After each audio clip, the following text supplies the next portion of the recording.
फ़इय्याक नअबुदु की द इबादत अगर मानी ज़िक्र शवी चे इबादत अनवारुल कुरान की मुल्ला अली क़ारी रहमहुल्लाह फरमाए चे नखुस्सुक बिल इबादत और दगशाना मुख्तलिफ ताबीरात अगर ज़िक्र शू वज़दलतना इय्याक नस्तईन की दलता ज़िक्र कीगी चे मख की द इबादत अगर तवस्सुल ज़िक्र शू। तफसीर सादी की मुफस्सिर फरमाए चे इय्याक नअबुदु ज़का मख की को चे दा इबादत तवस्सुल ले चे इबादत को वसीला की पेश कई चे ताता दा इबादत को वसीला की पेश को और वे ख़ास ताना इमदाद गौड़ो। तफसीर अद्दुर्रुल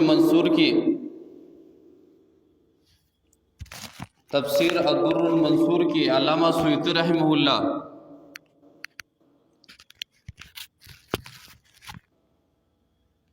दासी तरीक़े सर लिखी इय्याक नुवहिदु व नख़ाफ़ु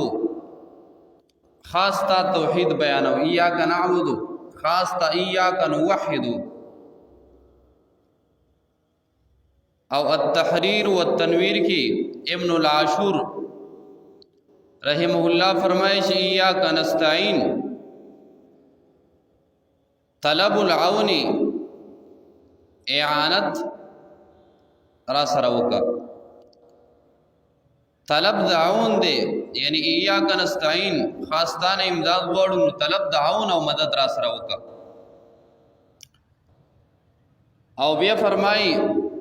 चे इस्तिआनत सतवेले की इब्नुल आशूर अत्तहरीर व तनवीर की लिखी चे व अम्मल इस्तिआनत बिल्लाहि व हुवा तलबुल माउना इस्तिआनत पर अल्लाह ताला सरदा तलब माउनत दे तलब माउनत दे बिया दे इंसान पर जहल की वयो इश्काल राजी चमंगा दियो वलना मदद अखलू यानी चाहता हो चमंगला उबरा का या बल स दचाना मदद मुख्तल पसकी नो यागी तफसीर कश्फुर रहमान की लिखी चिदागी ताल्लुक़ आगा ददी सरन दे यो इस्तिआनत माफौक़ल असबाब दे और यो इस्तिआनत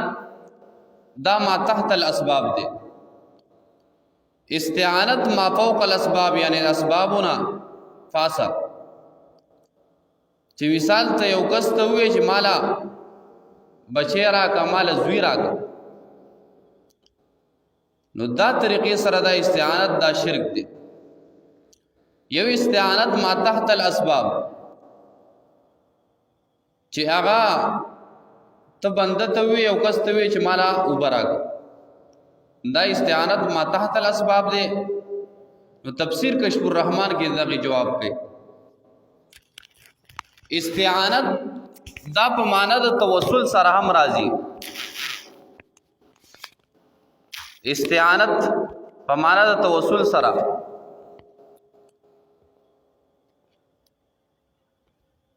लका शेखुल हिंद रहमहुल्लाह तफसीर उस्मानी की रदी आयात लान दिली की इस आयात शरीफ से मालूम हुआ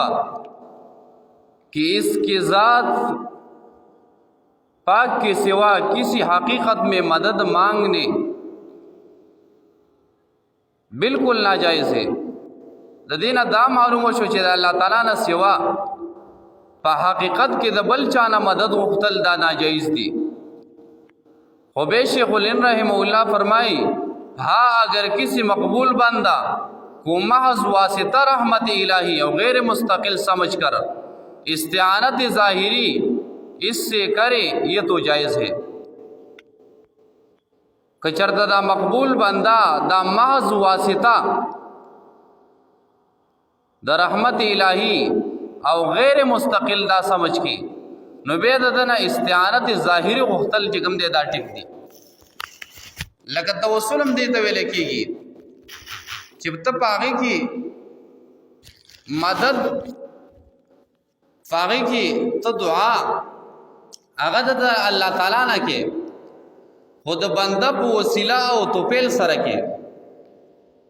د بنده په وسیله او توپیل سره نو ته غواړي د الله تعالی نه بغواړي او دا عقیده بسادي چې علم غیب دا صرف د الله تعالی لپاره دی. حاضر ناظر دا صرف الله تعالی دی. امداد دا صرف د الله تعالی نه غواړو. غیبانه پکار دا صرف الله تعالی ته کی دغه عقیده نو بیا د غختل د الله تعالی نه خدا بنده په وسیله او توسل کې پیش کول.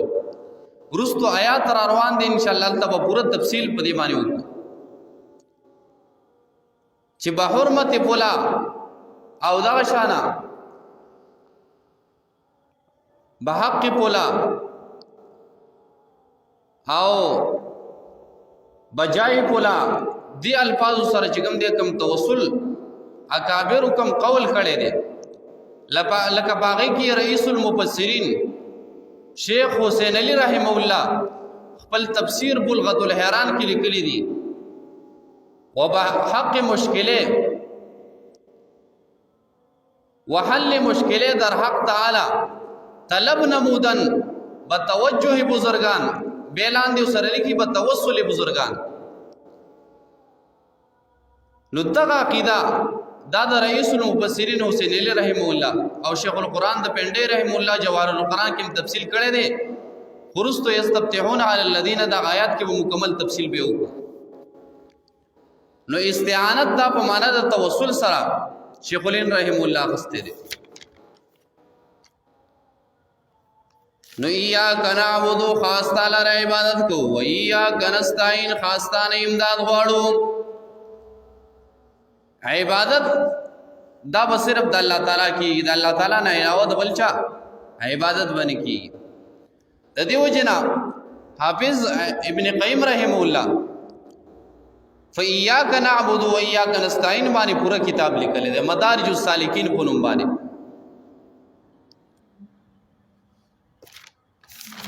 إِيَّاكَ نَعْبُدُ وَإِيَّاكَ نَسْتَعِينُ باندې اهدنا الصراط المستقيم ثبتنا على صراط المستقيم. فصراط مستقیم باندې منګه کلک کی استقامت منګ ترا کی د دې وجه نه هر ټیم کې د استقامت سوال کول پکار دي. اوس کو دا ترجمه چې وخه موږ تلاره برابر نو لارې هم موږ ته خودلې دا خو باغی باندې موږ روان کې موږ باغلاره برابر باندې.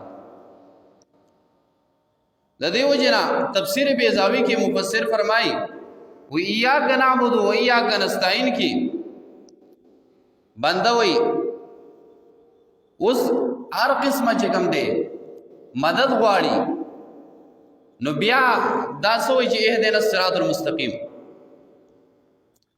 التوي خاص تعالی ر عبادت کو خاص تعالی امداد غواړو. نو بیا دغه امداد او دغه اختصاص د عبادت الله تعالی لپاره بیا اهدنا الصراط المستقیم دا مقصود عظیم دی چې دا په هدایت باندې چې کوم دی د هدایت لپاره یو قسم دی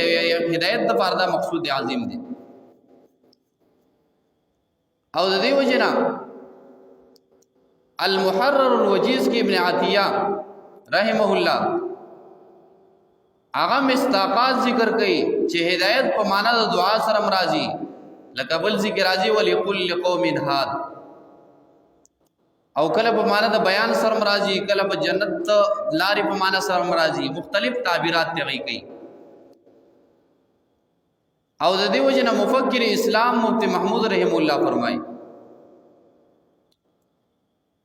خپل تفسیر کې لیکي تفسیر محمود کې چې دا سوال د استقامت دی نو دریو سيزونو کې هغه استقامت دی. اهدنا فی الاقوال او به اهدنا فی الافعال او اهدنا فی الاحوال. دریو سوزونو کې استقامت هغه سوال کول. او تفسیر البحر المحیط کې ابي حیان الولسی رحمه الله دا صراط المستقیم تعریف کړي چې طریق السنت والجماعه. صراط مستقیم هغه دی چې لار د اهل سنت والجماعت پاغي باندې موږ روان کی. د اهل سنت والجماعت چې کوم عقیده ده کوم لار ده الله تعالی پاغي باندې موږ روان کی او غي باندې موږ استقامت پاغي باندې موږ ترا کی. نو دې سوال کول چې دغه بهترین لار ده د دغه نه هټ کړل دا گمراهی ده. به د هدایت اقسام په جواهر القرآن کې طنطاوی رحمه الله ذکر کړي چې هدایت په لغت کې دا دلالت ده بلطفین په نرمۍ سره. او علامہ قرطبی رحمه الله مراد د هدایت نه په هدایت باندې دوام مراد ده. د دیو جن شاه عبد القادر رحم الله ترجمه کوي چې چلا هم کو راه سیدھی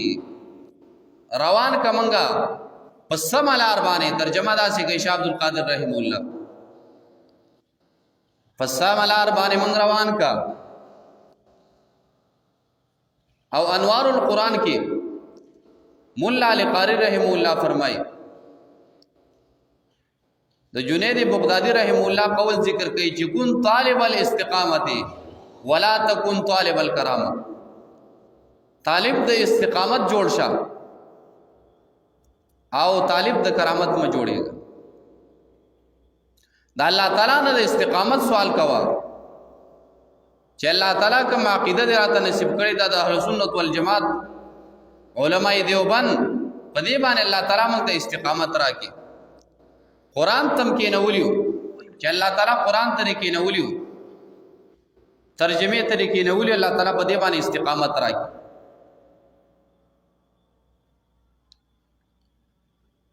نو دغه سوال کول د استقامت او دغه دعاګانې د استقامت غوښتل هیڅ پته نه لګي چې اخره خاتمه د انسان په سبانه کېږي. یو کس ډېر عمر عبادتونه کړي او روجی به نیولی زکات به ور کړی لیکن دا پته نه لګي چې اخره خاتمه د په کوم حال کې کی. ندی وجنا د اخره خاتمه سوال کول پکار دي.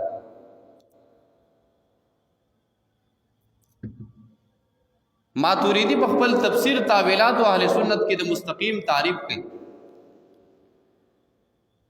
هغه وایي چې دا په معنا د الثابت البراهین والادله په معنی سره راځي. او مولا علی قاری رحم الله شرح د مشکات کې مدغه لیکلي دي مخکې خپل تفسیر کې حواله ذکر شو انوار القرآن کې چې فإن الاستقامة خير من ألف کرامت. تفسیر مدارک کې علامہ نصفی رحم الله فرمایي چې المراد به طریق الحق وهو ملت الاسلام چې مراد د استقامت نه لار د حق ده او هغه ملت اسلامی دی. هغه ملت اسلامی دی. نو اهدنا الصراط المستقیم ثابت قدم پاتی کی منگا پلار د برابر باندې روان کی منگا وخای منگتا روان کی منگا پلار برابر باندې استقامت لار دا. صراط الذین انعمت علیہم لار دا کسانو انعمت علیہم چې تا انعام کړي پاغي باندې. دیتا تفسیر القرآن بالقرآن ویل کېږي لکه ډومبه کې موږ تفصیل کړو. نو هغه لار د منعم علیه کومه ده چې تا په نام کړي دی هغه نه مراد رستو تفصیل ذکر کوي چې من النبیین والصدیقین والشهداء والصالحین چې دا هغه نه مراد منعم علیهن مراد نبیان دي انبیاء دي صدیقین دي شهدا دي او صالحین دي. نو الله تعالی موږ په هغه لار باندې روان کی چې په دغه لار باندې انبیاء صدیقین شهدا او صالحین تلیو. د دې وجنا د دې آیات لاندې تفسیر البحر المحیط کی علامہ اللوسی رحمه الله ابي حیان اللوسی رحمه الله هغه فرمای الرابع الصالحون هم الذين يعرفون شيئا صالحون دا څلورم نمبر چې کوم ذکر شو هغه دي چې هغه پیژني او سیل لرا باتباعات وتقليدات الراسخين في العلم چې هغه راسخ فی العلم دي او راسخ فی العلم نشانی بدای چې د کې با عاجزی وي تقوا به پکې وي مجاهده به پکې وي زهد به پکې وي نو موږ دا هغه خلقو بلار باندې روان کی د دې وجنه تفسیر کبیر کې امام رازی رحم الله فرمایي چې دینه مراد عصمت ذکر کیږي د انبیاء او عصمت طرف ته اشاره ده عصمت طرف ته اشاره ده ماتوریدی بخبل تفسیر تعویلات و اهل سنت کی لکھی چې معرفت الكتاب والبراهین تدین مراد منعم علیہم نہ مراد معرفت د کتاب او د براهینو دي دلائل نو په اغلار باندې موږ روان کی او بیا کتاب الاعتصام کی علامہ شاطبی رحمہ اللہ کتاب الاعتصام دا د بدعات پرد کی لکلے شوی دے بدعات پرد کی علامہ شاطبی رحمہ اللہ د بدعات پرد کی بہترین کتاب لکلے دے دا او دویم د بدعات پرد کی د علامہ شاطبی رحمہ اللہ نفس امام اہل سنت حضرت شیخ سرفراز خان صفدر رحمه الله چې هغه د دین ډیر لوی خدمت کړي دي هغه ډیر زیات لوی خدمت کړي دي او امام اهل سنت لقب اغلا اکابر علماء دیوبند ور کړي چې د هر فتنه پرد کې هغه کتاب لیکل دي او په هغه وخت کې د هر فتنه مقابله امام اهل سنت کړي ده او په هر فتنه باندې داسې کتاب لیکل دي کومه فرقه چې راپورته شوې ده او د ځان نه عقیده جوړه کړې ده بدعي او اختراعي عقیده د ځان نه جوړه کړې ده نو باغی پرد کې بهترین کتاب لیکل دي لکه مختلف کتابونه دغه موجود دي په بدعات باندې هغه راه سنت بهترین کتاب لیکل دي چې هغه باطل منی او ټول دغه نه استفاده کوي او امام اهل سنت د دین ډیر لوی خدمت کړي دي تسکین الصدور په نوم باندې بهترین کتاب لیکل دي تسکین الصدور په نوم باندې بهترین کتاب لیکل دي او د 500 علماو اکابر علماء دیوبند چې کوم داغي دسخطونه په موجود دي داغي تاییدات او داغي په مشورې سره لیکل شوی دي د دیو جناب القاسم نعمانی سیب چې کوم د دارالعلوم دیوبند اوس محتمم دی هغه یو تقریض لیکلی دی زما د استاد او زما د شیخ چې په دې وخت کې ثانی شیخ الاسلام ابن تیمیه رحمه الله د شیخ الاسلام ابن تیمیه رحمه الله ثانی په دې زمانہ کې کوڅو ګوري نو هغه محقق العصر ثانی امام اهل سنت حضرت مولانا رسال محمد سے باجا والا حفظه الله چې هغه په دې زمانہ کې ثانی شیخ الاسلام ابن تیمیه دی ډیر محقق سره دی او هغه عادلانه دفاع په نوم باندې یو کتاب ولیکلو چې باغې کې د امام اهل سنت باندې څومره اعتراضات شوي دي دا غي ټول جواب په لومبۍ سکی ولیکلو او ان شاء الله دا غي دوه مې سم را روانه ده فاغت کتاب باندې ابو القاسم نعمانی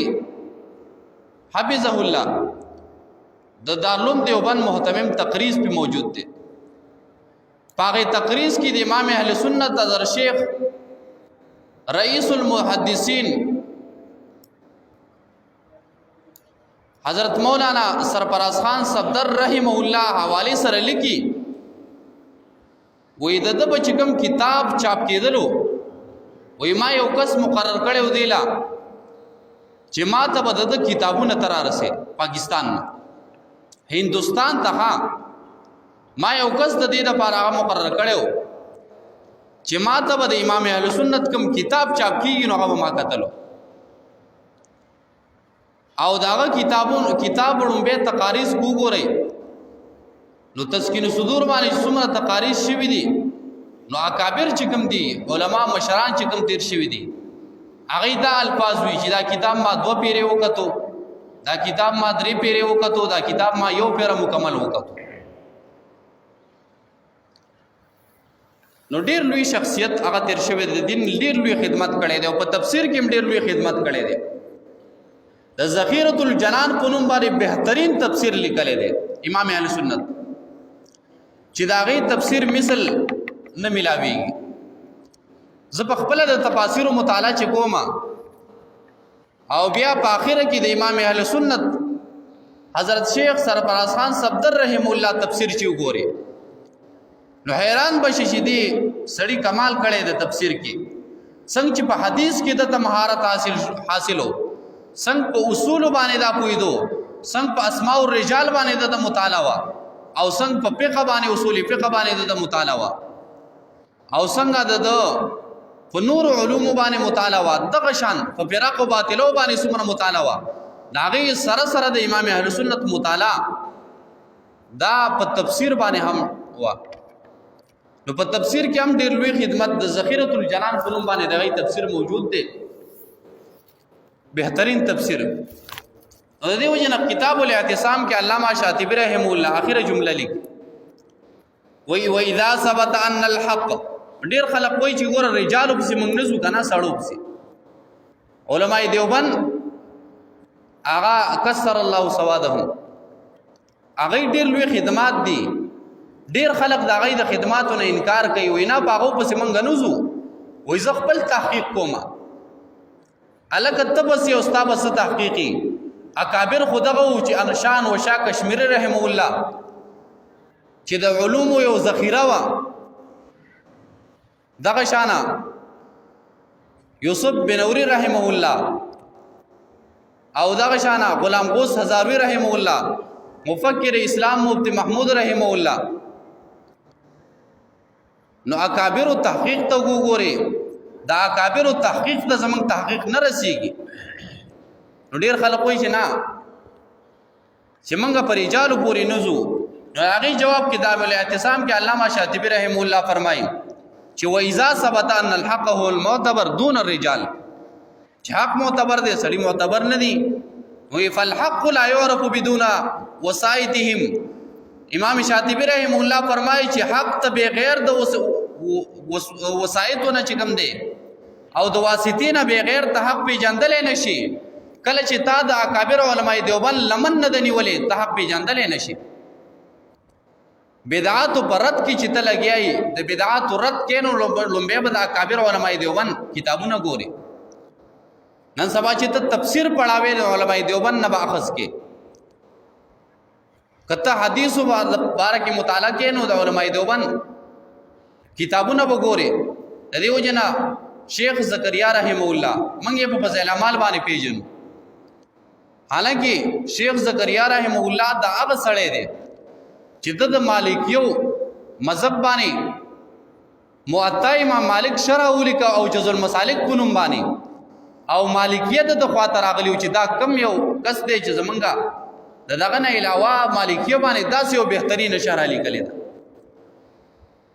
نو د شیخ زکریا رحم الله علم ته چې وګوره حیران بشي فضائل اعمال کې حدیث راغلی دي داغه حدیث په آخر کې پورا تفصیل ذکر کړي دا حدیث څنګه دی دا سند څنګه دی مکمل تفصیل په ذکر کړي